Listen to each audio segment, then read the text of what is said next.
Man, what time is it? Let me check. Oh, it's about 5 o'clock on a Wednesday afternoon. You know what that means? That No. means the 1203 experience should be live right about now.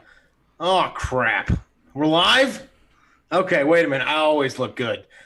Reed, you caught me at a bad time. I'm at a Rockets game right now. I'm courtside. This is my own universe. COVID-19 did not happen. Okay, let Look me at all tell those you. fans in the stands in the background. Let me tell you. It was a fluke. It was hogwash. It was a hoax. It didn't happen. The game behind me is proof of that. This is as real as it gets, Reed. See, look. This is real. You can't even tell I'm not at the game. Look how real it looks. I'm just enjoying the game. See, I'm just at the game having fun. It looks really realistic. I'm so excited about it, man. I'm just over here behind me. I mean, nobody's sick. Everybody's just enjoying life. It's an awesome time. I think I just saw Harden drain a fadeaway in the background. Oh, wait, He's never been mind. off. That was Luca. He's been awfully still tonight. Oh, see, that was Luka. Duncan. See, Parker Ray is back, everybody. You had to bring the Mavs guy into it. Yeah, I'm back, man. I'm enjoying, work, life, all the stuff that goes with it. It's been quite fun getting into it. I'm glad people are starting to get back to their lives a little bit. But I did miss the show last week. I apologize for that, and I do love the show, so I really apologize. But I'm back, and I'm here to have a good time. You're the entertainment. I'm just the one that brings the facts and the information and tells Joe Kelly. All the boring stuff. I'm just the one that tells Joe Kelly he's a little bitch, and then you're the one that backs me up and threatens to fight him. Just tries to fight him, and really he doesn't want to fight me, Reed. He doesn't want to fight me. He doesn't even want to come on the show. I've offered him to. I've sent an invite out, trying to get him on the show so he could see who he's messing with, but he doesn't want to come. So I've decided to go into an alternate universe and chill out and watch some Rockets games where there's actually still people in the stands, because I'm sick of all these cowards, man. This universe sucks. I'm going to my own universe. Go get all the Infinity Stones and snap the coronavirus away. I'm trying, bro. I'm trying. It's not as easy as you think. It's very difficult. We've got a good show today. We got a lot to talk about. I've got my my Big Red here to keep me energized. Not a sponsor unless they want to be. We'd love to have Big Red sponsor the show. We might have a guest come in at some point today. Not 100% sure. But if he stops by, we'd love to chat with him. Big Astros blogger guy. So if he stops by the show, we'll have a good conversation with him. But whether he stops by or not, we're going to have a good show. We got the duo back. Sean came by last week. We had a great conversation about the Dallas Cowboys and a couple other things, and I got to crap on the. Glad I wasn't there for that. I got to crap on the Rangers a little bit. That was fun. I do miss that. Yeah, you missed a good opportunity to crap on. Sounds the like Rangers. it was a halfway decent show. The Cowboys part, trashing the Rangers. Good job. It was a good show. You did it. You got a 50% so far. His dogs really wanted to be involved, and they made an appearance early in the show. So we had a guest on last week's show too. It was the dogs. That's fine, man. That's part of live show, entertainment, whatever we're trying to call this. We're gonna have experiences. I mean, luckily, it's just me. I don't have any dogs, but if I did, I'm sure they'd want to be part of the show. I know Odin used to be a frequent star of our podcast. If people remember him going way back to the early days of the 1203, Odin was a huge 1203 star, at least his audio, because we could hear him jump on the bed. And back when we were just recording on iPhones, remember that? We were recording on computers and iPhones. We just put the iPhone in the center of your bed, and we would just sit around the bed in this dark room because you had a man cave. Oh, it was bad. It was dark. It was dark and mysterious. Yeah, it was just dark. The bed wasn't even made half the time, but it was, I don't know, it was definitely like our own little hub. It was nice. Yeah, those were the good days. But and then we started using Charlie's room because he left, and we're like, okay, yeah, we have our own studio podcast now. room. Why did he have to come back like in May, like around towards the end of the school year? He decided to come back again. We're like, dude, we thought you moved out. We started using all your stuff. It was a studio. Like one day, randomly, he shows up. Charlie, if you're listening, miss you, bud. But that was just weird. He just kind of randomly showed up. We never know when he was coming and going. Nah, big lacrosse guy. You know how those cross guys are. Oh, everywhere, bro. They're everywhere. They run the universe, bro. That's the number one sport in not this country or any country I know, but somewhere. some universe has that as the number one somewhere sport. in this world, lacrosse There's just might a be bunch the of top lacrosse sport. players. Yeah. Maybe Seattle. I think no, they have the Seahawks. Seattle. Oh. It's definitely not the Mariners. I think a lot of people would rather go to watch a lacrosse match than the Mariners. Actually, you're probably right about that. I don't know. Mariners have some young players, and they probably look better than the Astros right now. So, yeah, damn it, trying to stay upbeat. Trying to stay up. Can you tell we were trying to avoid? So this is not gonna. This is not going to be a. We were trying to like talk about everything but sports, but now since I'm wearing my Astros shirt, I'm where I've Astros stuff. We can't skirt the issue. I mean, we are an Astros Houston. I mean, we're a Houston Astros podcast through and through. That's our number one usually topic. So I guess we can't avoid the issue of the Astros really, quite frankly, sucking. I mean, I'm the emotional guy. I'll go ahead and say it. I have not followed the Astros as hard as I did in the early part of the season. There's a lot of things stupid about the return and no fans and cardboard cutouts and all that. I get all that. I was starting to get a little bit excited about the Astros, but now it's been really hard to get excited. After the Joe Kelly thing, there really hasn't been a whole lot of excitement for the Houston Astros. That was like the last little highlight. Then Justin Verlander got hurt, and then ever since then it's just been wham, and Ozuna got hurt, and it's been hard to watch. Who hasn't gotten hurt at this point? Everybody's gotten hurt. Like, yeah. It's more a question of who isn't hurt. And the one guy in our bullpen that started the year in the bullpen is our regular bullpen is probably the worst guy out there right now. Well, Cy Snead's pretty rough, but Cy Snead's pretty bad. But you're right. Struggling. Ryan Presley has not impressed me. Is that who you're talking about? I think Ryan Presley might have a higher ERA than he probably does. He's been awful. He has been awful, and I know that Presley's almost at a 10.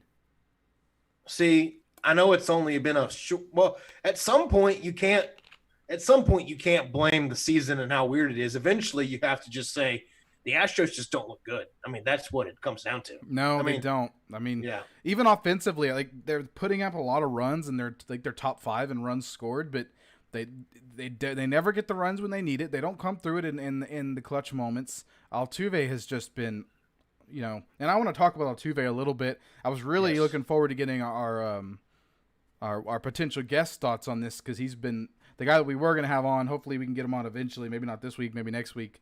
He's a big Astros guy. He's been following the Astros for a long time, and Altuve's been an Astro for a long time. So I had a really – so here's the thought that I thought about when I was thinking about Jose Altuve. Jose Altuve, for those of you that don't know, has been rough. I mean, it's been a hard go of it lately for our guy Jose Altuve. I don't even think he's hitting 200. He might be close to the Mendoza line. I mean, he's hitting 187. He did have a hit yesterday, but for the most part, not going well for Big Josie.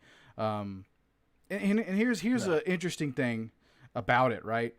The Astros are the bad guys right now, right? Whether us Astros fans see it that way or not, and the majority of the league, we're the bad guys.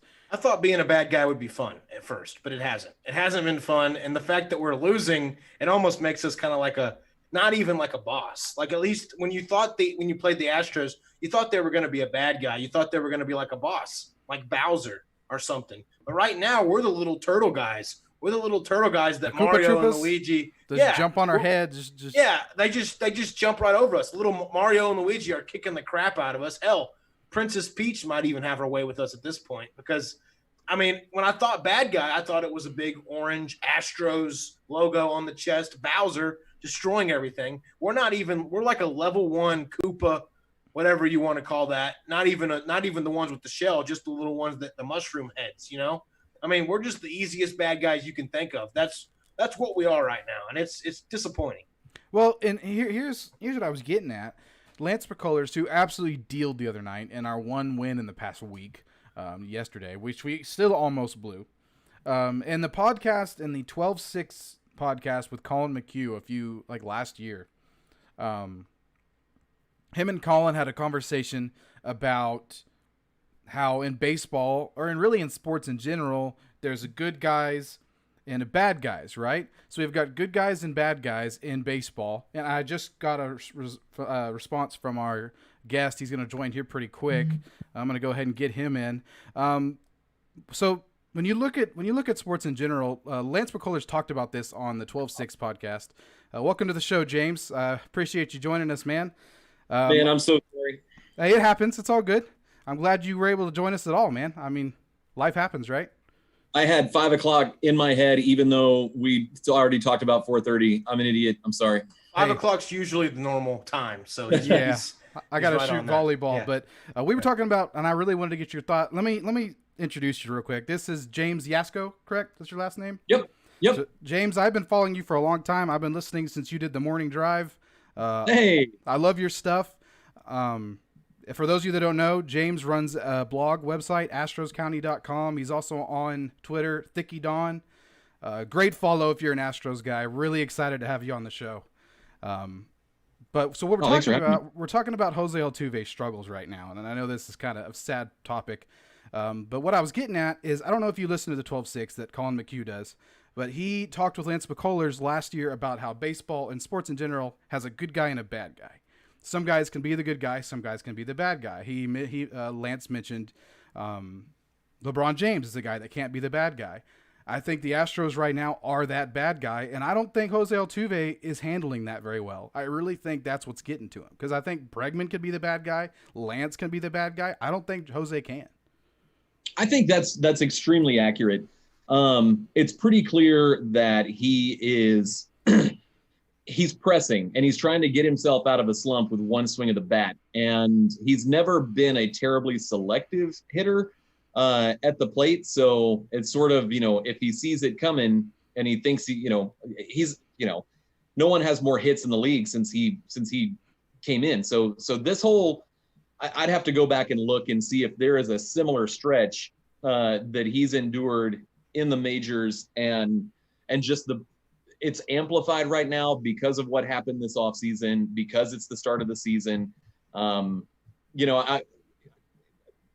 is going to get his hits, but I'm afraid that with every night that he has an 0 for 4 with 2 strikeouts, or every night he grounds into a double play, like, it's just going to snowball on him, and it's just going to be that much harder to get out. It may be kind of a Springer thing where he just needs to take a couple days off. Well, and luckily he's going to get that. Dusty's giving him today off, and then they have the off day tomorrow. I wonder how big of a difference that can make, though, especially in this short of a season where results are expected now. You need to win games now, and especially when you add on that the Astros have to score 9 runs to win a game. Because look at the other night, they had a 6-run lead. Lance dealed, right, and they had a 6-run lead. The offense came through, and we still almost blew that game. And then last night we were able, if you don't have a 4 or 5 run lead going into the 7th inning, how can you be confident right now? There's no way you can.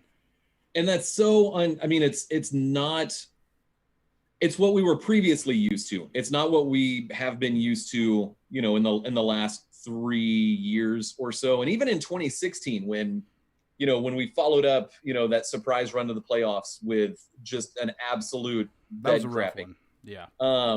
Even then, Davinsky was still good Davinsky. Gregerson, hit or miss, but was generally okay. There is no lead that feels safe. And especially when you look up and the Astros have scored 6 runs and Altuve's 0 for 4, you would think that if they can get Altuve going, maybe there is a lead that's big enough where you can throw some of your high A guys that are, suddenly on the team, and just try to get 27 outs. But right now everything's just so amplified, and I think you're right. I think he has a hard time being the bad guy, and which he definitely, I don't know that anyone on the Astros right now is quote unquote a good guy, at least for the rest of the league. So it's easy to see that kind of snowball. Well, I was going to jump in here, Reed, because I think that's a good point. Do you think this? I mean, obviously, the Astros struggling is still a big story, because I didn't feel like that they would be struggling. But you think it's magnified, the fact that they're struggling and all this stuff came out about 2017? It seems like now it's even more of a story. Every bad at bat Altuve has is blown way out of proportion. If there is a magnifying glass that you can put on the Astros, it's amplified. If there is, every magnifying glass that is possible is on the Astros right now. The pitching is out. They're cheaters. what? Obviously, they're proven cheaters. Where your stance is on that? Yeah, whatever. But still, they're getting hate for that. They're getting people want to fight them every other week. I mean, we're going to talk about the Laureano incident here in a little bit. I don't know if did you see it, James? I'm sure you did. Yeah, I did. So we're going to talk about that. But I mean, of course, it's amplified. It'd be amplified if we weren't cheaters and it was a 60-game season and you're the coming off a World Series and you're supposed to be one of the best teams in the league. And now it's even, and then you add on that there's no pitching, so they've got to get this run support to make sure they win games. And then you add on the fact that they're trying to like earn their pride or in some fashion. At least for Altuve, he's trying to he's just pressing, like James said. Well, a lot of teams struggle after. I mean, they struggle for a little bit after the World Series, but I'm talking about the fact that the whole Giants world take a year off after every World Series. The whole world just seems to be waiting for the Astros to fail. At least that's what it seems inside Astros Twitter. I know you're a big part of that, but it just seems really like it's gotten way out of hand with the whole anything. They were showing all these batting averages, and I mean, Altuve obviously is not having a good season as far as batting averages go. But then you can look at a lot of other players that are really high up. Christian Yelich, Mookie Betts. There's other guys who aren't having good batting averages. Cody Bellinger. But the media doesn't seem to care. It's all about oh well, Altuve must not have his trash can. It's ridiculous how they're covering it. It's one of those things where if you are not, even if you are an Astros fan, the whole tanking that Buster Olney loves to bring up seemingly every other day. Good old Buster. It's one of those things that for a long time now, everything the Astros do, good or bad, reinforces your opinion of the Astros. Everything is just confirmation for what you already believe. So if you look at, the John Boy's very opportunistic, bit over the last 7 or 8 months, is that piece of confetti? Is that got electric tape? Is that a buzzer? Yeah. That there is no, and Rob Manfred didn't do the Astros any favors with his initial report, in saying like, look, the buzzer thing, he did come out and say, we have no evidence that they use these, wearable buzzers. But because other people had this narrative that, yes, they were using buzzers, when Altuve comes out and suddenly couldn't hit water if he fell out of a boat, that just confirmed like, well, he had to have been doing something in 2019, not it's a real short season and Altuve is probably trying to, he came out and said in spring training, like, we will be in the World Series in 2020.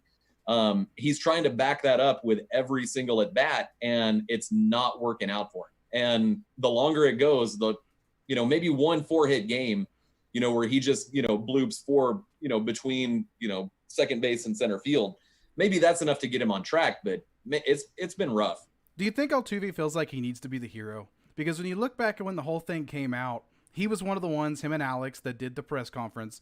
And then it later came out when people did a lot of research and the numbers came out as far as the bangs and whatnot, that Altuve had very little to have none involvement with the whole cheating scandal. But he still seems to have kind of shouldered the load. And, he's always been a poster boy. He's always been, keeps his shoes tied. He doesn't walk the line. I mean, do you think he feels pressure and that he has to now he has to be like this cover boy for the Astros? Because if he's not like this perfect player, which he's always kind of been perceived coming up to this point, do you think that maybe that's part of the reason why he's struggling? Not to mention he just had another kid. I mean, there's just so much pressure. Do you think that could be something to do with it? I think so. I mean, if you look at the current iteration of the Astros, yes, they added Verlander and they added Garrett Cole and George Springer became a superstar, and so did Alex Bregman, and Correa, sort of has grown when he can stay on the field, has turned, when he's healthy and on the field, he is a legit like world-class superstar. But the first one that you could sort of, the only reason Altuve got playing time was because they traded Jeff Keppinger. And so he was the first, he was sort of the first of this wave of Astros to come up and even in a 106 loss season, kind of set the world on fire and give everyone something to look forward to. And then, the bottom falls out. And the one good thing that's happened to Astros fans, over the course since 1962, is regardless of whether or not you think it's tainted, other people think it's tainted. So, that's got to weigh on him a little bit. So yeah, the desire to be the guy that it's just you just write in, he's going to hit 320, with a little bit of pop. He's not that guy right now. And yeah, that could certainly play a huge role in it. It does feel like Houston Astros fans especially have these past few years. I mean, you get 100 wins. You have Altuve, who's going to hit over 300 easy. You got Bregman. It almost seems like we were used to going into games and kind of having our way with other teams. And then we were excited about that. We took pride in that. We thought, hey, we're one of the best teams out there. And then all this news came out about cheating, and it's just been so deflating to, I guess, Houston fans as well as the players. But I guess what I'm saying is I don't know if there's something the Astros can do this season to kind of turn the corner, or is there where do you think this season goes from here with the lack of pitching and just the heat on the city of Houston and the Astros and the negative publicity? And do you think that there's something the Astros can do to kind of say, hey, we really are that good of a team? It wasn't a fluke, because I personally believe it wasn't a fluke. I know they cheated, whatever. I still think it was a darn good team those 3 years in a row. 100 wins, hard thing to do, cheating, no cheating, whatever. But how does the city of Houston ever get that validation, or the Astros ever get that validation with the fans and things like that? Do you think it could ever really be justified? Like, could it ever really get to that point, or you think it's always just going to be a huge scar for the Astros going forward? I think it's going to be a huge scar, at least nationally. Now, and my opinion changes every 20 minutes. Right now, it could be, no, screw everybody. We're the Astros. We're still good.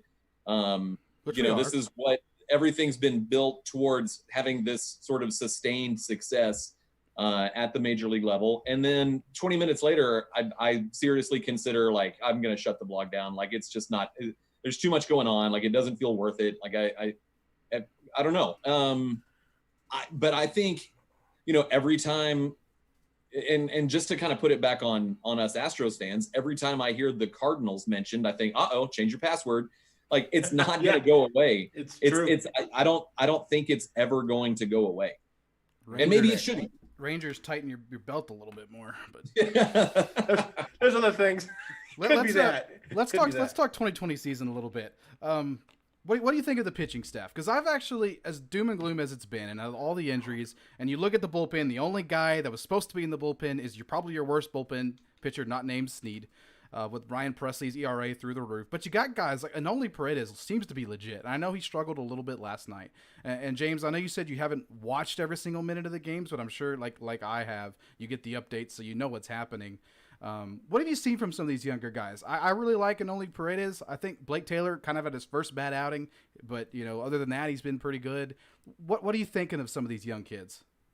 Yeah, I think it's the first time that most of us have ever watched Brandon Bielak pitch, or Brandon Bailey, or you hear about Christian Javier, but I don't have the MIL. I don't have the minor league TV package. It's just something you check the box scores. And you're like, wow, that dude's pretty good. I wonder what he can do. And obviously Brent Strom knows, and Brent Strom knows them better than we do. But for with the exception of a few weeks in spring training, he's getting a look at them for the first time as well. So I think that even somebody like Strom is probably figuring out the matchups. And the season's what? The Astros are 7-10, 7-11. Yeah. So, it's 18 games. If this was a normal season, it's mid to late April, maybe. And you've got a long way to go. But obviously that's not a luxury that the Astros have. So they're just trying to figure out, like, can I trust this guy here? And, Cy Snead, really coul story, substitute teacher in the offseason. But right now he's a human white flag. And you're just surrendering, whenever you have to pitch Cy. But I think that there's a lot of guys like that, what Humberto Castellanos can throw, but until you see him do it, you're just not really sure. So they're just trying to throw, not only did they Joe Smith opted out, the guys that are hurt, you never in a million years would I have thought that after one start, Justin Verlander might be done, not even for the season, but like as an Astro, like that's a real possibility. Do you have an update on that I'll give you here in a little bit? Okay, great. I've tried to stay off Twitter as much as possible. Good idea. Twitter is such a, for a lot of reasons, Twitter's just not been fun to be on right now. I'm very much enjoying my Twitter detox. But that they're just trying to throw. Oh, so anyway, my point being, your rotation has a domino effect with your bullpen. And so losing Verlander, you're losing a guaranteed 6-7 inning start, and that trickles down. And with guys like Javier that maybe they're stretched out to 60 or 70 pitches, that leaves a lot of pitches for a bullpen. And that's even, Biagini goes down, which isn't necessarily the worst thing, but, Presley is a question mark, Joe Smith opted out. But you let Hector Rondon walk, which I don't think anyone was terribly upset about. But Colin McHugh still hurt, but there's just a lot of missing pieces from the bullpen that they're just trying to throw spaghetti against a wall and see what sticks. I mean, like you kind of hit right there. Going into the season, the bullpen was a question mark, and now you don't have a bullpen. So you mentioned that Sice needs a white flag. I feel like majority of our bullpen are white flags right now. Yeah.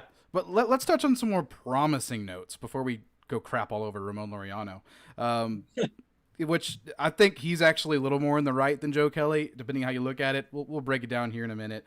That Justin Verlander news, he said today that he is going to hopefully resume pitching here pretty quick and hopes to return this season.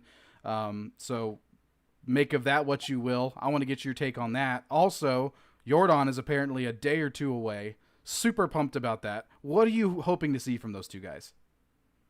I mean, anything you can get out of Verlander is a positive. Now, what there's, I guess the risk reward is the risk is, all right, you throw him, he does well, and it really was just a strain that with time off and rehab and laying next to Kate Upton every night, he just automatically heals. It's magic. The worst case scenario is it's something that he didn't necessarily, if you are more cautious, then you have him back at full strength for 2021, where the risk is, no, he just needs Tommy John surgery. And that's the end of Verlander's career as a Houston Astro. With Yordan, that's a huge benefit in the lineup. Just because, he, with Altuve down, and Bregman having his usual kind of slow-ish start, Springer gets hurt making a defensive play. That's not terribly uncommon, but Yordan just lengthens the lineup and just adds another dangerous hitter, to the 1 through 9. So, ideally they both come back, everything's fine. And this was just a 3-week blip on the radar. And you only have to finish second, and you can finish second in the division to make the playoffs. So, I know they're technically in third right now, but I still think the Astros are better than the Angels. So sneak into the playoffs and roll the dice and see what happens. The worst case scenario is that Yordan's a different story than Verlander because his isn't seemingly like a career threatening injury, and he's not 37 or 38, however old Justin Verlander is. Yordan's 23, not in his mid to late 30s. Sounds like his knees might be like 35 though. That but sounds right. I guess when you're that big, like you pretty much have to be a DH unless you're just a freak like Luis Robert, who's like that big. He's so big. It's scary. Yeah, it's scary how big that freakishly guy is. good. I'm in MLB The Show. I really just want got his him, new card. He's a monster. Like I really want him out there just for purposes of if we get into other fights, because we've already been in 2 fights. I mean, I have a feeling we're going to be in about 3 or 4 more fights before the season's over. You think think he charges the mound if he sees Yordan standing in front of Cintrone? Nobody charges the mound, the dugout, nothing. I mean, Garneau did a good job with the clothesline taking him out, but imagine if the Great Wall of Yordan Alvarez was standing there. I mean, you're not getting past those guys. But how back to you, James, how weird has it been watching, because for me, I didn't think it was going to be that weird without the fans. I thought maybe I'd get used to it, but it has been very weird without the fans, me watching the games, without the interactions, without the boos and the jeers. I know they put that audio in there, and I guess I'm happy to have sports back, but both for the NBA and the NBA is a little different. The players do cheer, and you can kind of hear that, but for the MLB especially, it's just been so weird getting used to watching the games without the fans. You got the cardboard, you got the artificial noise. How big of a turnoff has that been for you? Or are you just glad to have sports back? So two things about that. One, obviously I'm a baseball guy, but second, I'm a huge and have been for 25 years, a fan of a team called Leeds United. They're an English soccer team that for the first time in 16 years, they just got promoted back to the Premier League. And so I was watching every single Leeds United game, just because I was like, and Leeds has sort of a pre-2017 Astros, clutch vibe. Like they're not at all. Like in England, there's actually a verb that if you do a Leeds, you completely just choke and screw it up. And so you Texas Rangers it. Yeah. We love Texas Rangers shots on this show. I love it. Having watched, 9 or 10 Leeds United games, and then I'm a soccer, I'm a big soccer fan. So, their restart, I sort of got used to the lack of audio. With baseball, before my very reliably VPN laptop crapped out. And so, I haven't figured out a way to get the work computer, or I haven't grown the balls enough to put a VPN on my work computer. But I'm extremely used to having a laptop in front of me with the Astros game on while I sit on the couch next to my wife, but the game's on mute. And I sort of look down. So I'm totally used to not watching baseball with the sound on, except for the playoffs. And then, I'm not allowed to be weird. I'm not allowed to be in public when the Astros play in the playoffs because I just can't. It gets pretty bad. I remember 2017, or was it? Yeah, it was 2017. It was the game against the Dodgers, Game 6. I think Reed invited me over. Game 7, I was at a hotel, a stupid with our college radio conference boss thing. And I mean, I'm happy, but nobody else there was an Astros fan. We went to school kind of in a little bit of rain. I mean, there was a lot of Rangers fan. Most of them were college radio. They didn't really care about sports. I was one of the few sports guys there. It was in San Antonio, so I guess it was kind of, some people were caring about the Astros. A lot of them weren't. But I was just Game 7. The Astros started scoring runs, and I guess it was Darvish really had a bad start to that game. And I was just like, yeah, they scored. They keep scoring. And my college radio, professor, he was over there saying, is that a good thing? They're up this early? I'm like, yes, Dan, it's a good thing. Leave me alone. We're suffering. I mean, Houston fans have suffered so long. Yes. Just leave me alone. I'm trying to watch the game. But it gets pretty crazy. That Game 6 party that you mentioned, we had that at our apartment. Crazier. So we had Game 6. I had all my friends over. It's like we're gonna win it tonight. We're gonna have a great time. They lost it. Like, it was an awful game, right? I think Walker Buehler had a no through like 6 or something like that. Was that Game 6? I think so. That was Game 6. That was the game that Bregman took Jansen deep late in the game. That was like the only good thing that happened. So I was like, Game 7. We had another running joke with my now wife where, like, back then, every time we watched an Astros game together, they lost. It was like, you're going to your apartment. I'm going to watch it by myself. So I watched it in the living room, nobody there, and it just had a blast. But as far as like the whole crowds, right? I think there's something kind of nice about it. It's just baseball, right? At the end of the day, it's just straight baseball. You get rid of all the distractions. As frustrating as it is watching Cy Snead give up 4 runs in an inning, I mean, at the end of the day, you're getting to watch baseball. For me, I was just happy to have it back in some fashion. It doesn't feel like a real season, to be honest. It feels like some kind of weird spring training mess that we're wasting our time hurting all our pitchers. Also, something, there was like 61 pitchers on the IL right now or something like that. That is ridiculous. Yeah, I'm trying to get a thing going where any pitcher that gets hurt and needs surgery because of this quick ramp up, they actually to rename it Rob Manfred surgery instead of even if they need Tommy John surgery, it's Rob Manfred surgery. It's Rob Manfred surgery. And so it's a league wide issue. Tommy Kahnle, from the Yankees had to have Tommy John, the first week of the season. And I think that reflects very poorly on MLB as a governing body of the whole thing, like, well, you should have been throwing. Like, no. Why? Like, you had no idea. Absolutely should not have.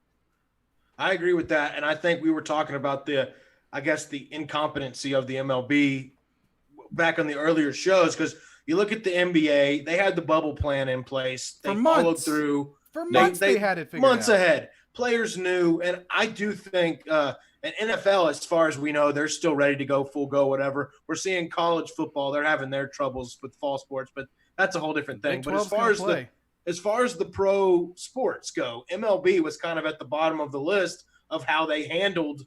I mean, you go NBA, NFL, and MLB was at the very bottom of how they handled this whole thing, because they were just like, okay, we want to decide on something, but no, we don't really want the players to have okay, we're going to silence the players. We're going to rush them into the season. You can't rush things with baseball because you do have to warm up. You have other things you have to. I mean, it's different than basketball. You can't just throw these guys out there, and most of those guys have private gyms in their house anyway. They're still playing with their buddies, so it's not like a big deal for basketball players. They're all they all have private courts or whatever. Baseball, it takes time in order to get your body right, and I think that was and that's what we're seeing with the hitting too. I think you can't just have the batting cages one day and then get thrown into playing against real people that are throwing, curveballs and sliders and whatever. It's not and same with pitching. You can't just jump right into baseball, it seems like that's what we were doing. We were trying to rush to get this little fraction of a season in,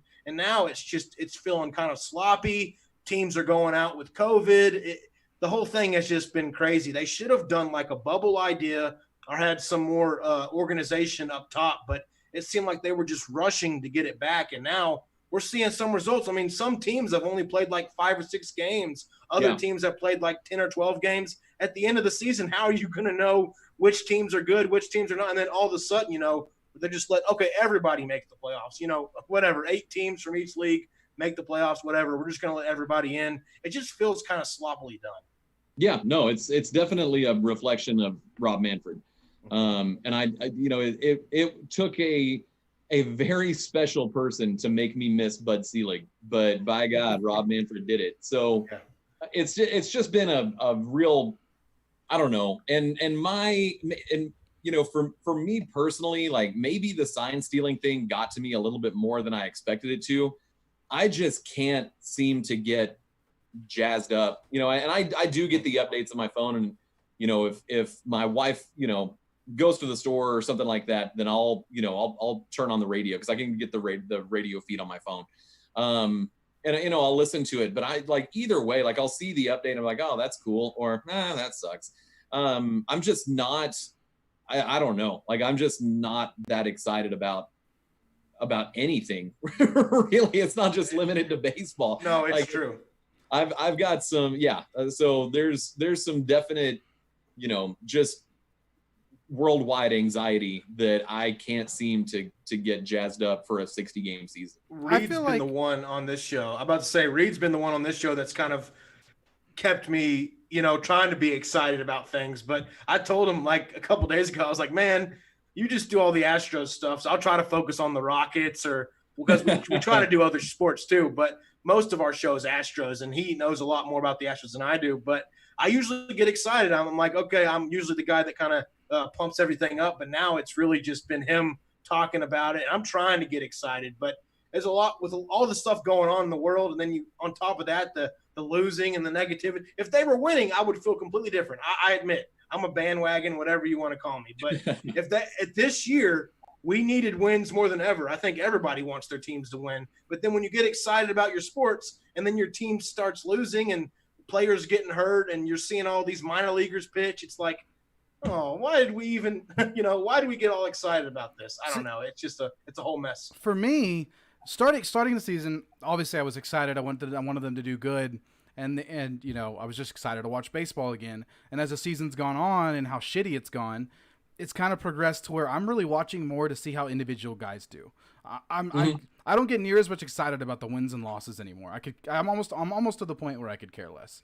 I'm pretty confident that no matter how bad we do, we're going to finish second. I mean, the Angels are not legit, especially with Ohtani pitching as crappy as he did, and then he sounds like he's not even pitching. Is he pitching? I don't even know. No, he's not going to pitch this year. It's he's like not the pitching, it's like the NBA. Everybody makes the playoffs, so we'll be fine. We're going to be fine. At the end of the day, we're going to be fine. Yeah. So I watch games because I want to see how Kyle Tucker does. I want to see what Jordan's going to look like. I'm excited to see Lance McCullers back on the mound. I'm not even watching to see if the Astros win or lose anymore. I'm watching more to just see how my favorite players perform. You know, like Bregman and those kind of. That's kind of where I've gotten as the season's gone on.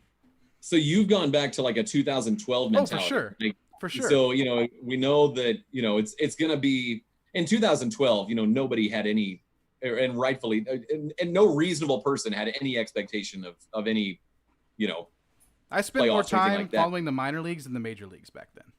Yeah. Because you want to see like, all right, who can do something, when the Astros are good again. Now, they've been good for, this is the sixth season since since they made the playoffs in 2015. They've been good, like real good for used 5 to of those seasons. Being good in the AL West. Just the fact that they were talking about this is the biggest deficit we've had in the division, and I don't know how long. It's crazy how good we were, and we're just used to being that good. But I do remember the good days of 2012, 2011, when you could actually go get a 99-cent ticket or somewhere up in the thing. You could walk around, you could move down. I mean, it was comfy. I'll admit, because now you try to, not now, but when you could go to Astros games, it was like you have to pay $50 for cheap seats, and then you're just kind of stuck in, which is awesome. The crowd's great, but I do miss having a little bit of elbow room, and the ballpark was a lot more relaxing back when they weren't very good. So who cares? I'll enjoy whatever happens. One of my favorite. Go ahead. No, I was at my wife and I were both at Correa's home debut. Hey, me too. In 2015. That's cool. And when they lit up King Felix. Yeah, I was sitting in the Crawford boxes. Oh, nice. I was kind of on the first baseline, but not close to the field. But ruined Felix's career. It really did. Like, that was like the last. That's the last time I could remember him being good, and then anyway. Yeah, it completely fell apart after that. But that's like seriously, that was the only time I've seen the Astros win in person since like I think I saw them win once in 2011.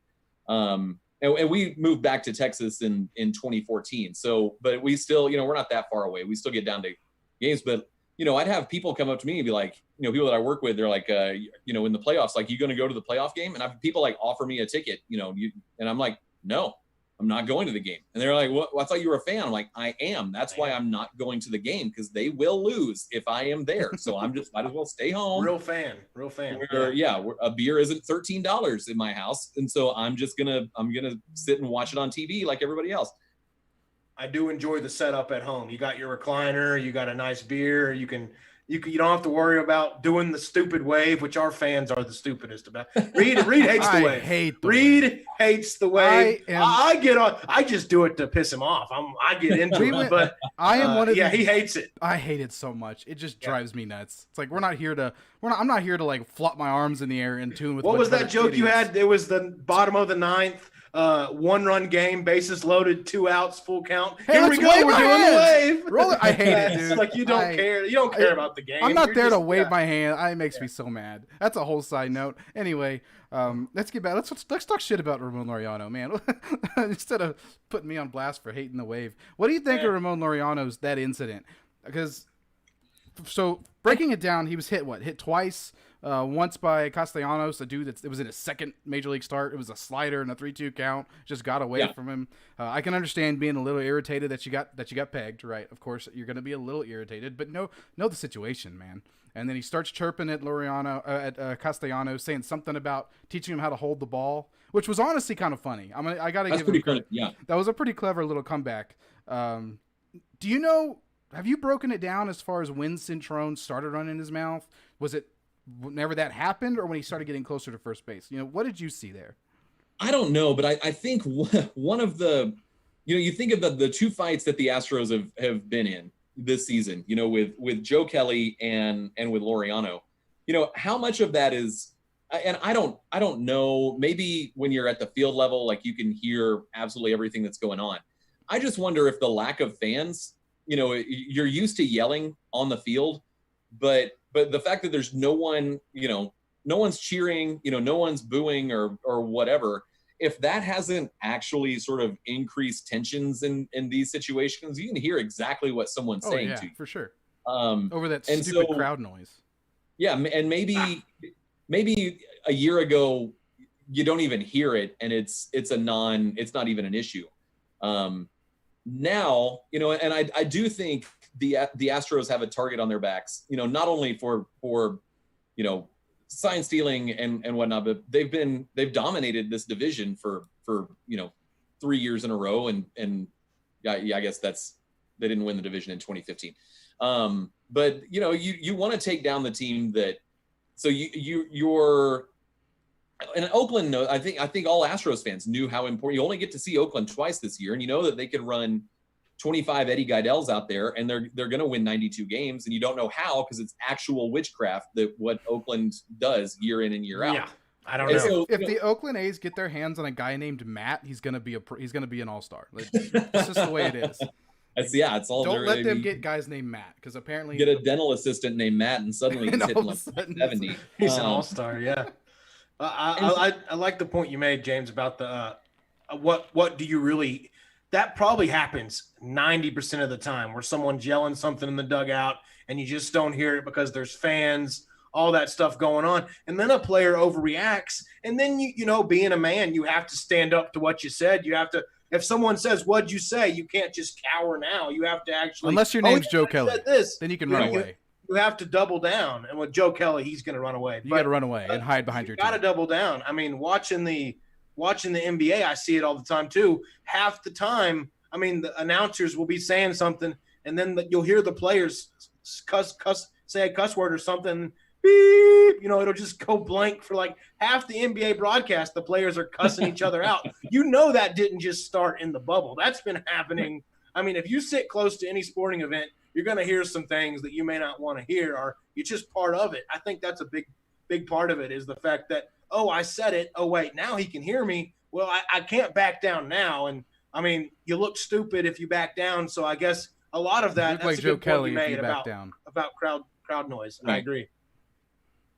So I don't know. I mean, I'm also kind of like look, man, you're the hitting coach. You don't have to. Yeah. You could dial it back a little bit, and I think maybe that speaks to the amount of pressure that the Astros as a team feel right now. That it's a massive chip on your shoulder. You're trying to prove that you didn't, not only did you not need to do it in 2017, but it didn't happen in 2019. And so everyone's playing with a much higher intensity, and for the Astros, it's for, any number of reasons. It's to prove that you played on the up and up last year, that you didn't need a trash can or whatever to do well. But everyone hates you anyway. I don't know. It's just, I feel like this entire season, I don't know that it hinges on anything in the next week, but we're getting to the point now where they're either going to get their crap together or it's all just going to unravel. Yeah, we'll have to. It'll definitely be an interesting season. We got about 5 minutes or so before we got to wrap up. Parker's got to go. I've got to be somewhere. James, I want to ask you. Parker's going to talk NBA in next week's show. Parker's a big Rockets guy, as you could tell from his background. I'm at the game right now, James. This is an alternate universe. He's watching Austin Rivers drop 41 right now. If you can't tell, this is the Rockets. They're actually in this universe. They're playing in Toyota Center, full capacity, no COVID. It's great. I'm living in my own world. That's great. Yeah. So, James, I'm really interested in a little bit about yourself. Of course, I would have started the show with this, but things happen. I mentioned that you're a blogger, astroscounty.com. You also have your own podcast, Thema Time with Patrick McClellan, a comedian, hilarious dude. Talks about witchcraft a lot. So I love that you snuck a witchcraft in there. It goes off the rail really easily, really often. We love it. So how did you get it? I know that from listening to your old podcast, I know that you used to work with the Baseball Hall of Fame. Is that correct? What did you do there? So I was the manager of visitor education. So it was coordinating school visits, and they'd get the education department at the Hall of Fame at the time. They probably have more now. We had like 16 different educational programs. That if you were a school teacher, we had a video conferencing program, and I managed that as well. So I was managing the on-site, field trips basically, and then these like 45-minute presentations where you get a group of fifth graders from the Bronx, and this was like 2006 to 2009. And so, you get a fifth grader who you ask him like, what's 3 divided by 5? And he'll just look at you like you're stupid. But if you're like, Derek Jeter went 3 for 5, what's his batting average? He's like, oh, 600. I'm like, dude, you just did math. And he's like, whoa, that's cool. And, this like, a civil rights lesson with using Jackie Robinson in the Negro Leagues. That's pretty awesome. So that's sort of what I did. When my wife and I both went to school in Abilene. Oh, really? And, I live in Snyder right now. You know where Snyder is? I know where Snyder is. I live in Snyder right now. All right. So when we got married, she was like, where do you think we'll live? And I'm like, the only way we'll ever leave Texas is if I get a job at the Baseball Hall of Fame. And then I did. We didn't have kids at the time. So we're like, if we're ever going to do this, let's just go ahead and do it now. And it was funny because like I was just running a couple of errands, which is part of why I was late. I looked at the thermometer on the car, and it's like 106 degrees. And I'm like, holy crap, I know what it feels like when it's 140 degrees colder than this, like right now. Wow. And so, it was just sort of the universe aligned to where we could get up there. The first winter was cute because it snowed all the time. We're both from Houston. The second winter was awful, and the third winter, like, we got to get the hell out of here. Like, this sucks. We can't take it. Like, summer in Cooperstown is beautiful. It's the other 49 weeks of the year that are just absolutely god awful. So, it was a great experience. But we look back on our time up there fondly, and we still have friends that we talk to that we consider family that we met up there. But that weather was just unsustainable. So you're a teacher now, correct? That's right. Yeah. You and Mr. Parker Ray here have that in common. Well, I'm just starting out. So I'm my first year teaching. Wasn't exactly what I was going into college to do, but kind of fell into it, got alternate certification. I guess long story short is there any advice you could give a first year teacher while I have you? Because I know you've been doing it for a while. What are you going to be teaching? English ELA, 6th grade. 6th grade. Okay. Yeah. I teach 11th grade. Okay. Okay, so the biggest thing and I don't know where you teach, but I teach in a pretty low socioeconomic school. I teach in Kerrville. We do there. It's the hill country. It's it's pretty nice, but it's a pretty area. Yeah. So basically the biggest thing is like, if you trust a kid, like you will have you've got them for the entire year. And so like, I never tell a kid, no, you can't go to the bathroom. Like, or, if they're like, hey, I need to go outside and call my mom, even if they're not calling their mom, be like, okay, call your mom, just hurry, if you can, but take care of what you need to take care of. Like that, having that personal relationship, not too personal, but that, having that relationship where they feel like you're someone that they can trust.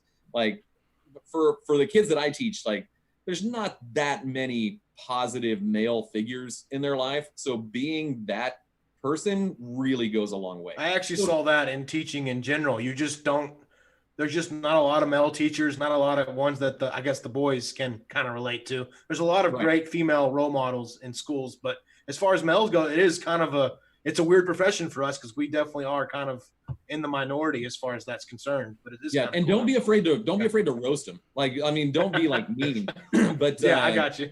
If you like, if you joke around with them, and I always heard, and I'm coming at it like, it's weird that I did everything in college up to student teaching, and I did I minored in education, and I was like, this is bullcrap. Like, this is taking common sense and making it as hard as humanly possible. Mm-hmm. That's what this entire program is based on.